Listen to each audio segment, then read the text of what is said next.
prinsipnya dalam metode Montessori, semua anak-anak itu memiliki pesan buat orang dewasa. Memiliki pesan. Anak-anak itu Apakah ada itu? pesannya untuk orang dewasa. Pesannya apa? Help me to do it myself. Bantu saya agar saya bisa mengerjakannya sendiri. Oke, kita bicara soal anak-anak nih dikasih kebebasan lah untuk memilih. Anak-anak dikasih kebebasan untuk bisa mandiri gitu, Iya. dikasih kebebasan untuk bersuara gitu. Mm-mm. Tapi kebebasan yang di dalam Montessori ini yang kayak gimana sih sebenarnya, Miss? Di metode Montessori ini penilaian anak-anak itu kayak gimana, Miss? Boleh dong di-spill ke kita, Miss? Nah, ini Pasti beda banget juga dengan sekolah yang non Iya, Montessori. iya.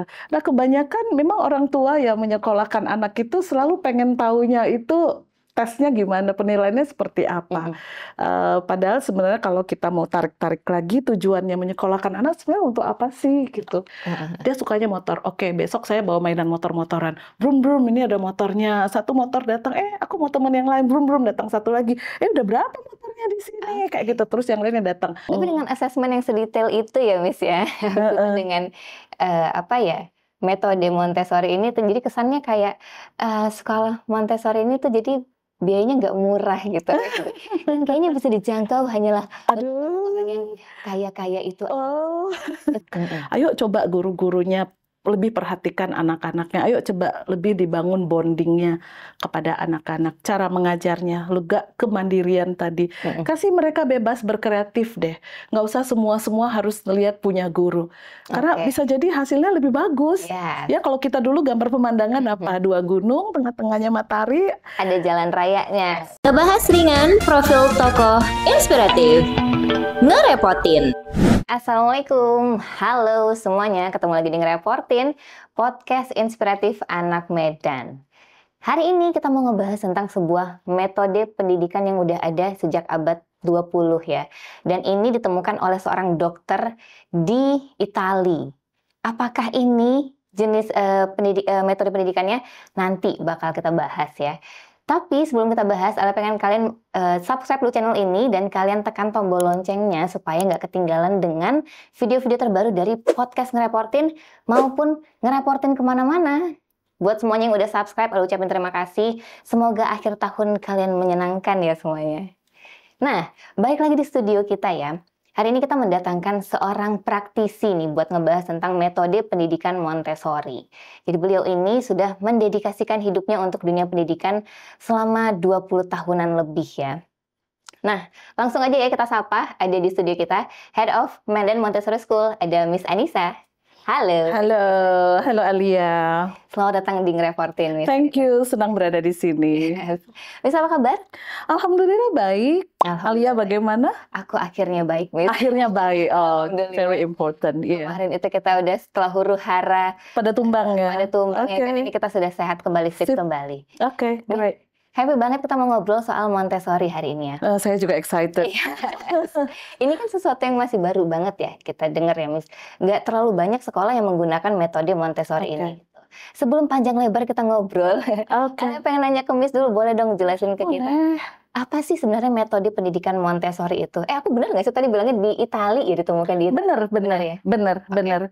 Oke, ini pertanyaannya umum banget sebenarnya ya. Itu metode pendidikan Montessori. Pasti orang-orang selalu nanyanya metode Montessori itu apa? Seperti katanya sendiri kita lihat. Ada kata itu metode. Jadi metode itu sebenarnya hanya sebuah cara. How to ya, sebuah cara. Jadi metode Montessori adalah cara mengajar sesuai yang ditetapkan oleh Dr. Maria Montessori. Metode ini ditemukannya udah lama banget sebenarnya karena kayak tadi Alia bilang aja itu dari Italia, zaman itu di awal tahun 1900-an. Ini kita ngomong sejarah dikit nggak apa-apa ya karena sesuatu itu pasti butuh ada background knowledge-nya dulu seperti apa. Nah, zaman itu di Italia ya masih masa Perang Dunia lah kayaknya. Orang-orang untuk bisa pergi ke sekolah itu sangat terbatas. Hanya golongan-golongan noble. Artinya golongan-golongan kalau kita apa ya orang kaya lah, bisa dikatakan orang kaya, orang yang middle up seperti itu. Dan anak perempuan nggak boleh ke sekolah. Oh yes. Sama kasusnya kayak ya kita zaman dulu ya perempuan-perempuan. Ternyata di Italia juga begitu. Iya sama seperti itu. So si Maria Montessori ini singkat cerita dia dari keluarga yang memang literate. Keluarganya yang bisa kayak membreakthrough kayak gitu, dikirimlah dia ke sekolah. Maka saat itu Dr. Maria Montessori adalah satu-satunya bukan satu-satunya ya, dokter pertama wanita yang ada di Italia. Nah, di saat dia menjadi dokter ini dia meneliti tentang anak karena memang ditugaskan di sebuah tempat yang namanya asylum, kayak tempat anak yang kurang normal ya, untuk dia menganalisa tumbuh kembang si anak ini. Dari sana ada titik balik mengapa dia akhirnya memutuskan pengen mendalami lagi tentang dunia pendidikan karena she's a doctor, she's not an educator, she's not a teacher gitu ya. Tapi kenapa dia bisa jadi kok jadi menemukan metode pendidikan? Kamu kan harusnya nulis resep obat. Benar-benar jadi ke pendidikan. Jadi karena dia ketertarikannya melihat di anak-anak yang kategorinya tidak normal ini, dia melihat ada sesuatu ya di sini di dunia anak-anak ini yang perlu digali lebih dalam. Yaitu anak-anak ini ternyata kalau dikasih kegiatan yang hands on, yang bisa dia lakukan, dia lebih anteng gitu, lebih mandiri. Nah, di saat dia sudah mandiri, kita mau ajari macam-macam itu enak. Lalu dia mempelajari lagi dari teori-teori yang udah ada, penemuan-penemuan sebelumnya oleh psikolog-psikolog anak sebelumnya, dan dia menciptakanlah berbagai peralatan-peralatan yang kita sekarang bilangnya Montessori aparatus. Nah, anak-anak yang di asylum ini kan namanya kayak rumah sakit anak keterbelakangan ya. Jadi mungkin ya segala sesuatunya terbatas, tidak ada dikasih mereka kebebasan. Semuanya terbatas, tidak ada material atau apapun yang bisa mereka sentuh. Jadi anak-anak ini sehingga terlihat seperti ketinggalan karena tidak ada stimulasi dari lingkungan. Dia pasti trial and error, dia coba ini, coba itu, akhirnya dia menemukan sebuah metode bahwa anak-anak itu diajarkan harus menggunakan pengalaman yang konkret, yaitu dengan menggunakan material-material yang tangannya bisa bekerja dengan alat-alat tersebut. Lalu dia juga menggarisbawahin dalam metode ini bahwa kemandirian itu sangat penting ternyata. Mengapa sangat penting? Karena jika anak-anak sudah mandiri, maka dia akan gampang untuk berkonsentrasi. Coba di rumah Alia atau ibu-ibu lain ya yang ada di rumah, kalau anak nggak mandiri itu artinya jadi ngerepotin ya, literally ngerepotin gitu, not with the R ya, ngerepotin. Artinya dikit-dikit, ma tolong dong ma, ini apa ma, ini nggak bisa. Artinya kita juga repotin ya, orang tuanya juga jadi kerepotan ujung-ujungnya gitu. Padahal begitu anak yang udah bisa mandiri akan gampang sekali dia berkonsentrasi. Karena kunci pembelajaran adalah anak-anak harus bisa konsentrasi. Apabila dia mandiri, otomatis dia pasti bisa fokus. Apabila dia sudah bisa konsentrasi, mau diajarin macam-macam enak. Coba di rumah, kalau anaknya udah anteng, pulang sekolah, naruh mainannya sendiri, makan, ambil makanan sendiri, nuang minuman sendiri, pasti enak. Karena udah daya tahan untuk fokusnya pasti bagus dibanding anak-anak yang dikit-dikit orang dewasa selalu menghalangi pertumbuhan untuk kebebasan itu. Prinsipnya dalam metode Montessori, semua anak-anak itu memiliki pesan buat orang dewasa. Memiliki pesan. Anak-anak itu ada pesannya untuk orang dewasa. Pesannya apa? Help me to do it myself. Bantu saya agar saya bisa mengerjakannya sendiri. So, mandiri. Kalau dia sudah mandiri, maka ada juga freedom. Ya, di Montessori ada freedom, ada kemandirian. Artinya anak dikasih kebebasan juga untuk voice and choice ya. Jadi ada suaranya, dia boleh bersuara. Kalau kita dulu mau bersuara, ya kalau apa-apa langsung begini. Sehingga kita tumbuh jadi generasi yang takut berbicara, takut salah. Karena waktu di sekolah selalu dimarahin, di rumah juga kena marah kalau banyak bicara. Dan tidak pernah diberikan choice. Karena di pendidikan kita or cara asuh parenting kita di rumah itu kebanyakan yang no choice. Choice hanya bisa diberikan oleh siapa? Oleh orang dewasa. Anak-anak ini no choice, no voice. Sedih banget ya. Semua udah dipilihin gitu. Semua udah dipilihin. Jadi sebenarnya metode ini cara mengajarkan yang berpusat kepada anak ya, di mana anak diberi kebebasan dan juga diajarkan yang pertama kali adalah kemandirian. Help me to do it myself. Help me to do it myself. Itu tadi message. Pesan anak-anak yang tidak pernah mereka katakan secara verbally ya, tetapi semua anak di dunia pengen ngomong itu ke orang dewasa. Oke, tapi ada waktunya kan, Miss, ketika anak-anak itu harus diajarkan kemandirian itu ada waktunya berarti? Ada waktunya, sebenarnya as soon as possible. Oh, really? Dari kecil. Kecil banget? Dari kecil banget sudah bisa mandiri. Oh, kita tuh mikirnya kayak anak-anak udah boleh diajarin mandiri tuh nanti deh pas udah SD, kadang gitu kan? Enggak, dari umur, kebetulan di sekolah kami itu ada dari umur 1,5 tahun. Nah, dulu ya di zaman saya belum mengenal metode Montessori, saya juga mikir, aduh anak 1,5 tahun ngapain di sekolah? Apakah bisa? Jalan juga masih dengklak-dengklak, masih pada pakai pampers, ngomong juga gak bisa, kayak gitu ngapain? Ternyata itu kita suka underestimate ya, ini little human being, ini manusia kecil loh. Mereka kan ada brain ya, mereka juga bisa mengabsorb lingkungan. Anak kecil-kecil itu tahu kalau di sekolah kita ya, anak itu bisa datang, yang kecil-kecil nih, yang belum bicara, 1,5 tahun. Tasnya dia taruh di kabi, taruh tas, lalu buka sepatu, karena di dalam kelas kita tidak memakai sepatu, ya untuk respect environment, itu salah satu juga prinsip-prinsip di Montessori, supaya nggak kotor, karena kan dari luar dia akan buka sepatu, dia tahu tempatnya sepatu, taruh rak sepatu, lalu duduk. Itu anak 1,5 tahun, they don't even speak yet, belum bicara, tapi bisa.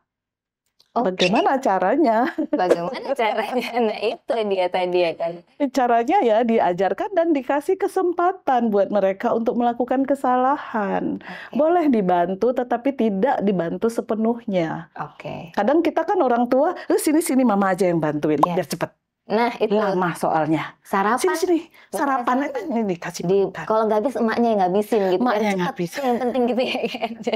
Nah seringnya kita tidak punya kesabaran ya di dunia dewasa, memang ya gimana bisa kita maklumi karena dunia kita juga pergerakannya cepat. Tetapi di saat kita menjadi seorang tua atau di saat kita menjadi seorang guru, harusnya kita melatih yang namanya patience, memang ada kesabaran. Dan jangan lupa nih mereka anak kecil loh. Lebih sabar lagi bener ya. Iya bener. Terus tadi kayak kita bicara soal anak-anak nih dikasih kebebasan lah untuk memilih. Anak-anak dikasih kebebasan untuk bisa mandiri gitu, dikasih kebebasan untuk bersuara gitu. Tapi kebebasan yang di dalam Montessori ini yang kayak gimana sih sebenarnya, Miss? Bisa dilihat pertama kali dari suasana kelasnya sendiri. Nah, salah satu ciri dari metode Montessori itu adalah lingkungan yang di-prepare. Artinya prepared environment. Anak-anak akan tumbuh apabila lingkungan disiapkan. Kalau di sekolah, kelas. Kalau di rumah, berarti lingkungan rumah yang disiapkan untuk membantu anak tersebut untuk bebas ya. Maksudnya kebebasan di Montessori bukan kebebasan tanpa batas, artinya kebebasan dalam batasan yang telah ditentukan. Mulai dari suasana kelas, anak bebas untuk bergerak dulu karena ada freedom of movement. Semua anak, bahkan kita manusia dewasa, kita juga pengen, kita pasti susah ya kalau mau diem aja tidak bergerak, pasti kita juga pengen bergerak. Nah di Montessori, di suasana kelas tuh anak boleh bergerak dari satu area ke area lain, karena ada beberapa area.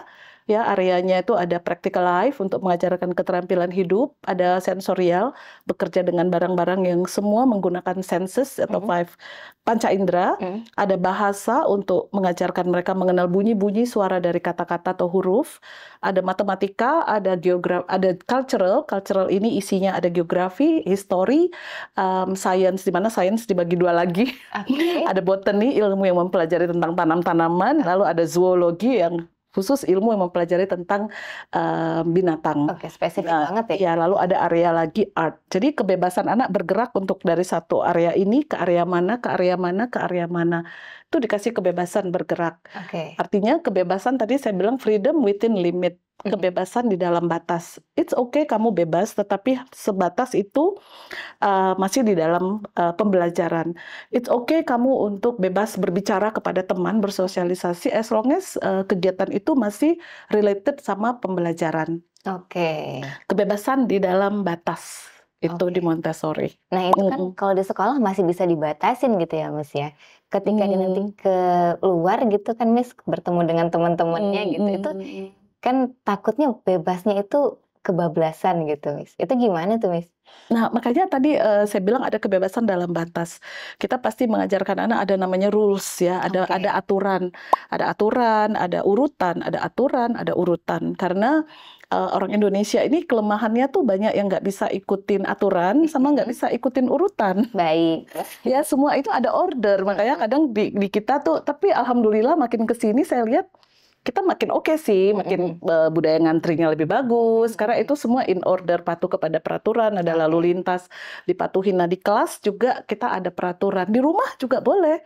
Orang tua bisa bikin kayak peraturan apa, misalnya kalau mau mandi itu biasanya di jam berapa, dan usahakan peraturan yang kita tetapkan itu peraturan yang memang konsisten. Kalau tidak konsisten kadang susah ya, kayak misalnya boleh nonton TV hanya 15 menit misalnya, tetapi pada kenyataannya kadang lebih dari situ, misalnya kayak gitu. Misalnya kalau selesai makan harus membereskan makanan, tetapi kadang orang tua ya udah nggak apa-apa kali ini mama aja gitu. Itu nggak konsisten. Harus konsisten. Nggak bisa. Kalau di sekolah kita konsisten tentang rules tadi gitu, Miss. Gitu. Kebiasaan di sekolah manggil Miss ya gitu, Alia. Panggil Miss juga nggak apa-apa, Miss. Kayak Miss, kalau tadi kan kita bicara soal kemandirian ya. Help me to do it myself. Itu menarik banget ya menurut aku. Ini kan kemandirian ini diajarkan di sekolah Montessori, ya kan? Dan ada juga kemandirian yang diajarkan di sekolah-sekolah non Montessori. Itu bedanya apa sih, Miss? Saya tahu ada beberapa sekolah juga ya yang menerapkan pembelajaran Montessori inspired namanya, yaitu metode atau cara pengajaran yang terinspirasi dari metode kayak saya sebutkan sebelumnya, bahwa metode itu kan sebuah metode. Metode itu cuma like how to, bagaimana caranya, ya kayak metode memasak, cara masak, metode mengajar, cara mengajar, metode mendidik, cara mendidik, seperti itu. Kemandirian di Montessori ini kayak tadi diawali dari anak as early as possible, itu diawalin dan diajarkan ya, sebenarnya diberikan banyak kesempatan, kebebasan mereka untuk melakukan hal-hal sendiri. Maka help me to do it myself, karena anak-anak sebenarnya pesan mereka ke kita itu adalah itu. Karena kalau kita lihat anak-anak pasti secara normally anak perkembangannya, mereka tuh pengen mengerjakan sesuatunya sendiri. Bahkan kayak mulai belajar jalan aja, kalau kita pegang tangan kita dihempas, dilepas. Karena I wanna do it. Udah bisa banget. I wanna do it myself. Saya aja mah kan suka gitu anak-anak kalau di rumah ya. Karena itu very normal. Tetapi di Montessori sendiri kemandirian adalah anak dikasih kemandirian untuk berpikir. Ya, artinya kemandirian untuk membuat keputusan, karena sebenarnya dalam kehidupan kita setiap hari adalah decision making. Setiap hari begitu bangun aja kita udah membuat sebuah keputusan. Di kelas, anak diajarkan untuk mandiri, kamu mau belajar apa hari ini. Jadi tidak guru yang bilang hari ini kamu harus belajar matematika, belajar ini, belajar itu. Karena di Montessori ini saya ngomong untuk anak PAUD ya, maksudnya umur 1,5 tahun sampai umur 6 tahun. Itu tidak ada per subjek-subjek. Itu tidak ada, jadi kelas itu memang flowing aja. Nah anaknya secara mandiri dia bisa berpikir bahwa saya suka melukis misalnya, maka saya akan pergi ke area art. Saya suka binatang, saya akan pergi ke area cultural. Saya suka matematika, saya akan pergi ke area matematika. Dikasih kemandirian seperti itu, kemandirian berpikir sebenarnya lebih tepatnya di situ. Kemandirian ada di sekolah non Montessori ya? Mungkin ya. Jadi spesifiknya di sekolah Montessori ini anak-anak memang dikasih kebebasan banget untuk memilih tadi ya, Miss ya? Dan itu memang kayak signature-nya nggak sih, Miss? Signature-nya sekolah Montessori? Bisa dikatakan seperti itu, signature-nya bisa. Karena tadi berpusat kepada anak, maka anak dikasih kebebasan, tadi ada voice and choice ya, mereka boleh mengeluarkan pendapatnya, lalu mereka boleh untuk kebebasan dia untuk ada choice, jadi saya boleh memilih antara A, antara B. Setelah dari sini saya kan itu kegiatan ke Montessori itu bisa berlangsung sampai 2 jam. Jadi selama 2 jam itu anaknya ya bebas aja mau dari sini pergi kemana lagi setelah ini. Dia mulai berpikirnya itu mandiri, nggak guru yang harus mengarahkan kamu dari sini ke sini, kamu dari sini ke sini. Guru itu, karena satu lagi prinsip di Montessori adalah follow the child katanya gitu. Kita mengikuti perkembangannya anak, mengikuti minatnya, ketertarikannya. Sementara di pendidikan yang mungkin ya bukan non Montessori itu teacher centered. Jadi anak yang harus ikut apa yang guru sudah planning untuk hari ini, bukan guru yang melihat kelas lagi suka ini, seperti itu. Jadi itu benar-benar per anak itu dilihat mereka tuh maunya apa, lagi seneng apa, benar-benar diobservasi per ada anak. Observasi harian, correct. Iya. itu benar-benar per anak tuh Per anak. di apa namanya, diobservasi semua Ada. kegiatan Iya. Oke. Kayak setiap hari nulisin diary. Nah, Jurnal untuk si student A gitu. Tapi guru kan dalam satu kelas ada 3 orang, jadi bisa dibagi kayak misalnya kita berdua nih guru, saya megang 7 anak, mungkin Alia 7, saya mengobservasi yang ini, saya punya. Kalau nggak, ya nggak tahan juga ya kali menulis sampai setiap hari kalau 20-an anak. Tapi terus kalau kita tadi cerita soal apa ya, anak-anak kan diobservasi semua gitu kan. Right. Dan ini kan pasti ada penilaiannya, Miss.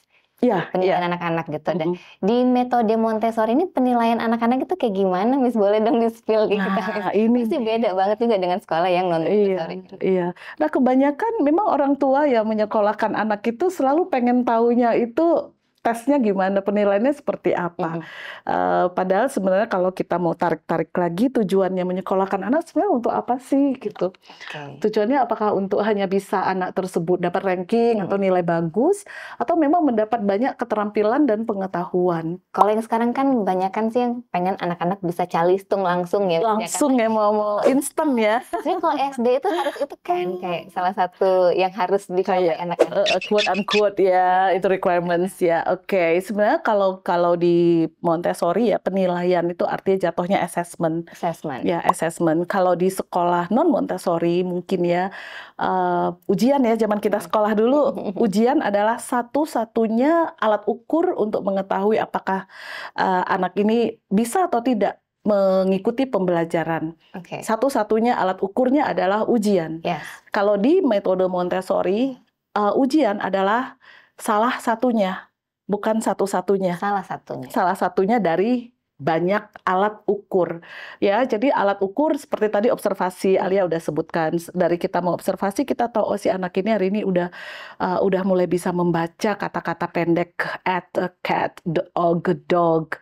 Dia udah bisa mengenal konsep number, karena beda ya, number itu anaknya bisa nulis 1, 2, 3, belum tentu anaknya paham apa itu number. Ya, ini artinya number konsep itu artinya dia tahu bahwa simbol ya, bahwa itu yang kita tulis-tulis dulu atau kecil 1, 2 gitu ya, itu hanya simbol. Sama dengan kita menggambar bunga, kucing, sapi, itu simbol doang. Tetapi sebenarnya apa sih maknanya? Itu dari quantity. Sebenarnya simbol itu merepresentasikan sebuah quantity, jumlah. Jadi anak tahu bahwa Alia, Miss, ini ada punya krayonnya 2, tapi Miss mau jadi 3. Alia mau tambahin berapa lagi dong? Nah, dia bisa, 1 lagi berarti Miss, itu artinya konsep. Ya, baru kalau dia udah dapat konsep, kita ajarkan quantity. Itu diobservasi, oh hari ini Alia udah bisa mengatakan konsep seperti Miss ini kurang, ini itu diobservasi, itu dilaporkan kepada orang tua. Yang berikutnya lagi kalau SD lebih kompleks ya. Ini saya pisah-pisah dulu. Yang early childhood artinya umur 1,5 tahun sampai usia 6 tahun ya, TKB ya. Nah, itu observasi paling banyak. Perkataan anak itu kita kutip, apa yang dia lakukan mulai dari sosialisasinya, cara dia mengerjakan, misal menyusun Lego, ya kalau diiniin, itu bagaimana step by stepnya dia mengerjakan itu kita record. Bisa kita fotoin, lalu kita videoin, ditulis ininya, karena dari sana dilihat kemampuan anaknya berpikir. Misalnya ada masalah nih, ini nggak ketemu sisinya 2. Ini gimana? Ada anak yang gampang frustasi, udah nggak mau, susah gitu. Ada anak yang dia akan keep trying. Nah, dari sana itu ada penilaian.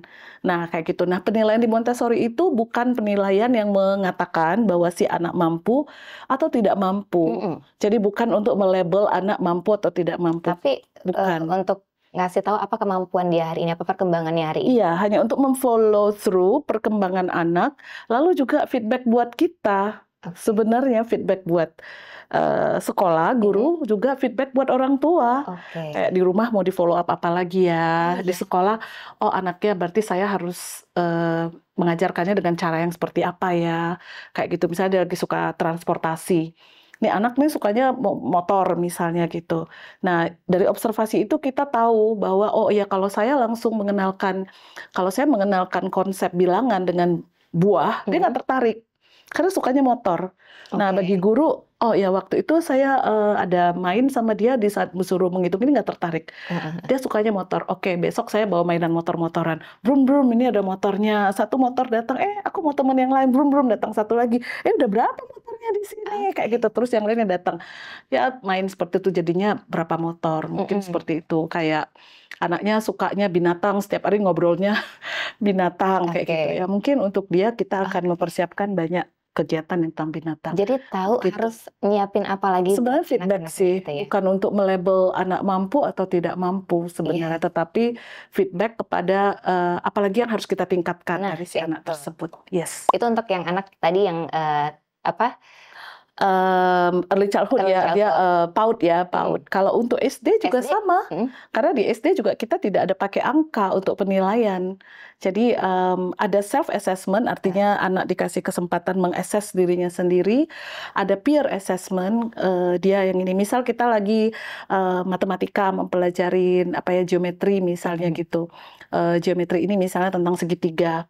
Segitiga ini ternyata ini constructive triangle karena sebenarnya banyak bentuk-bentuk ruang itu dibangun dari segitiga.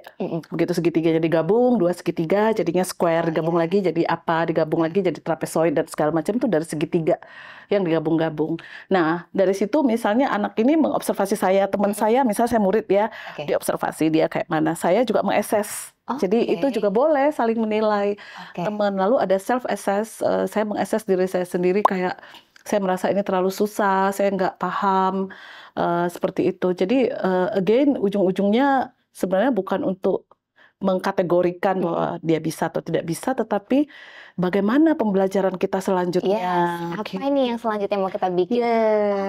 Dan itu dibikin assessment day by day, one by one. Ya, kalau SD mungkin bisa kayak per kelas mereka karena udah lebih besar ya. Ujian ada di SD, ada tes. Tadi saya bilang salah satunya ya, ada sometimes mereka ujian juga, ada quiz juga, ada buat project, itu juga semua alat ukur. Tapi dengan assessment yang sedetail itu ya Miss ya, dengan metode Montessori ini tuh jadi kesannya kayak sekolah Montessori ini tuh jadi biayanya nggak murah gitu. Dan kayaknya bisa dijangkau hanyalah orang yang kaya-kaya itu. Itu gimana menurut Miss? Sebenarnya kalau ngomong masalah mahal atau murah itu kan relatif ya, artinya ya tergantung bagaimana cara pandang kita melihat sebuah produk dan servisnya seperti itu, karena pasti semua ada comes with a price kayak gitu, karena kayak dilihat language environment rich-nya kita itu semua language rich, jadi materialnya kita itu banyak, gurunya juga nggak bisa sedikit dalam satu kelas supaya bisa mengakomodir semua perbedaan-perbedaan dan kemampuan anak-anak gitu. Jadi apakah untuk kalangan tertentu aja agak susah juga ya saya jawabnya karena memang ya tergantung kepada kepada keinginannya dari orang tua di saat mencari sekolah juga.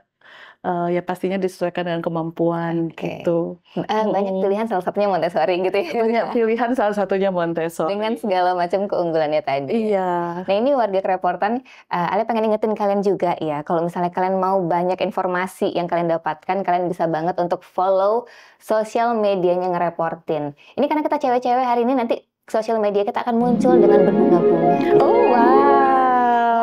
Dengan bunga-bunga nanti ada sosmed kita, ada Twitter, ada sampai salah jadinya. Ada Instagram, ada Facebook dan ada juga TikTok, ya kan?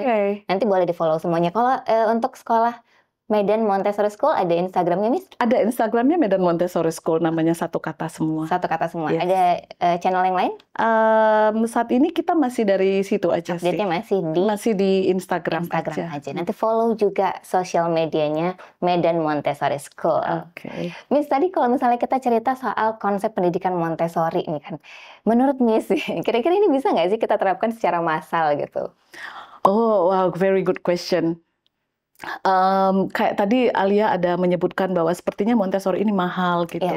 Sebenarnya saya sebagai seorang praktisi pendidikan ya, saya juga kadang merasa miris. Miris artinya kenapa pendidikan yang saya anggap bagus, karena saya sudah dari berbagai sekolah baik di Medan dan di Jakarta gitu. Sekolah yang menurut saya bagus itu kenapa quite pricey, it's quite heartbreaking bagi saya ya. Kenapa nggak bisa menjangkau lebih banyak anak-anak? Karena sebenarnya semua anak-anak ini punya hak yang sama untuk pendidikan yang baik. Karena mereka cikal bakal generasi penerus Indonesia, cikal bakal leaders mungkin di 20 tahun ke depan. Jadi sangat miris kadang melihat, aduh kenapa cara belajarnya tuh nggak berubah. Kayak saya dulu, saya udah berapa puluh tahun ya SD ya. Maksudnya kok sampai sekarang tuh pembelajarannya masih begitu juga, yang nulis tracing 1 halaman ditulis-tulis banyak, terus PR yang ngejelimet, buku yang bikin punggungnya anak-anak tuh sakit, bawa buku sekolah, di rumah orang tua juga stres karena anak mau ujian, anaknya juga dimarah-marahin, orang tua stres, anak stres gitu. Saya juga miris gitu. Kenapa tidak diadopsi aja ini pendidikan sedemikian bagusnya? Kenapa nggak dibikin aja secara massal gitu? Mungkin bisa disubsidi oleh pemerintah dan semacamnya. Sebenarnya kalau ditanya apakah bisa dibikin secara lebih menyeluruh, lebih banyak, bisa gitu. Karena saya sendiri, saya sering diajakin teman-teman juga ya, yang kepala sekolah atau pemilik sekolah, yang juga mereka kategori uang sekolahnya ya mungkin jauh lah di bawah uang sekolah kita gitu, tapi mereka pengen juga berubah. Cuma kan kadang minder tuh, kita mana bisa, kita kan nggak bisa beli alat. Saya bilang jangan putus asa, bisa disiasatin, bisa dimodifikasi untuk lebih friendly kepada semua orang. Apanya yang bisa mula-mula diadaptasi adalah cara mengajarnya. Filosofi pengajaran itu yang pertama berpusat kepada anak. Ayo coba guru-gurunya lebih perhatikan anak-anaknya. Ayo coba lebih dibangun bondingnya kepada anak-anak. Cara mengajarnya, lega kemandirian tadi. Kasih mereka bebas berkreatif deh. Nggak usah semua harus lihat punya guru. Karena bisa jadi hasilnya lebih bagus. Ya kalau kita dulu gambar pemandangan apa? 2 gunung, tengah-tengahnya matahari. Ada jalan rayanya, benar. Jalannya mengerucut. Jadi itu semuanya sama kayaknya ya. Saya pernah di seminar, ketemu seluruh orang satu Indonesia, kayak di sebuah seminar kita iseng. Yuk gambar yuk gitu. Keluarnya sama aduh gila, satunya di mana. Maksudnya dikasih kebebasan seperti itu. Anak-anak bisa untuk cara mengajarkannya bisa disederhanakan dengan cara sekolah yang bagaimanapun. Karena kan tadi saya bilang Montessori cuman metode kok. Cuman how to aja. Andaikan guru-guru mau lebih keluar dikit dari textbook deh. Ayo menghitung batu-batuan, ayo menghitung daun-daunan. Dan kan, itu mungkin banget ya? Mungkin banget, nggak pakai biaya toh, lebih gampang. Berarti mungkin banget, tapi memang bisa kita sesuaikan. Mungkin nggak literally semuanya plek-ketiplek kayak Montessori. Kita sesuaikan dengan kemampuan sekolah. Right, bisa banget dimodifikasi. Bisa. Ini kalau misalnya ada yang pengen konsultasi, misalnya sekolahnya pengen dibikin metode konsep Montessori, bisa banget ngobrol ke Miss ya? Boleh silakan. Karena saya udah ada ke beberapa sekolah juga yang dipanggil mereka konsul kayak, Miss ini gimana ya, kita kok tertarik ya anak-anak Montessori itu seperti anaknya bahagia. Karena kan sebenarnya kunci melihat sebuah sekolah itu baik buat anak kita dan anak kita bahagia. Bahagia di sana gitu. Nah jadi ada beberapa sekolah juga yang saya sudah ngobrol-ngobrol dan mereka namanya tidak sekolah Montessori, mereka masih sekolah biasa aja, tapi di dalamnya itu cara-cara pendekatannya udah mulai menggunakan hijrah sedikit ke alam Montessori. Miss, ini seru banget kita ngobrol soal metode Montessori. Kayaknya ini nggak cukup dibahas sebentar ya. Mungkin di sini kita bakal bahas lagi. Biasanya bisa berjam-jam ya kita. Iya kan? Kalau ini panjang banget episodenya. Yang terakhir aku pengen nanya sama Miss, apa sih harapannya Miss sebagai praktisi pendidikan dan punya konsep Montessori? Apa sih harapan Miss untuk pendidikan kita ke depannya? Ya, seperti dari zaman kapan ya, saya selalu berharap pendidikan Indonesia ini bisa berubah. Artinya memang banyak sekali perubahan di pemerintahan, artinya di kurikulum, di ini banyak perubahan. Tetapi saya pengen sekali coba pendidikan Indonesia itu lebih banyak lagi yang memperhatikan kesejahteraannya anak-anak. Artinya lebih berpusat kepada anak. Karena sebenarnya kita ketinggalannya itu udah lebih 50 tahun. Dari dunia yang modern, sedih banget gitu. Udah masanya kita lebih lebih terbuka terhadap metode yang lebih friendly kepada anak-anak dan tidak terlalu membuat anak stres sejak dini. Karena sebenarnya pembelajaran itu yang perlu ini ya, kenapa kita lebih menekankan kepada pemahaman daripada penghafalan. Sebenarnya pengen banget itu kalau suatu hari pemerintah pengen gitu ya mengadopsi Montessori menyeluruh, wah Indonesia akan keren banget pastinya. Anak-anak semua bisa happy sekolahnya dan pinter gitu. Oke. Ini harapan Miss. Semoga mimpi ini suatu hari bisa tercapai. Miss, seru banget kita ngobrol hari ini. Iya. Terima kasih banyak lo datang ke studio ngerepotin. Terima kasih telah mengundang saya. Sangat menginspirasi hari ini. Oke. Miss, kita ketemu lagi next time. Semoga lancar-lancar semua kegiatan Miss dan diberi kesehatan selalu ya Miss. Amin. Semoga kita semua sehat alias sehat. Energik terus ya Miss. Energik terus. Oke. Warga Kerepotan seru banget. Ini kita ngobrol soal metode Montessori. Dan buat kalian yang pengen tahu lebih banyak lagi soal metode Montessori, boleh banget nanti kalian datang ke Medan Montessori School. Yes. Boleh banget ngobrol sama Miss Anissa di sana. Dan pastikan juga kalau misalnya kalian tuh kepikiran malam-malam gak bisa tidur, kayaknya kita pengen ngundang ini deh ke studio ngerepotin, tulis langsung di kolom komentar. Oke, kita ketemu lagi di ngerepotin selanjutnya. Bye-bye. Ngerepotin. Ngebahas ringan profil tokoh inspiratif.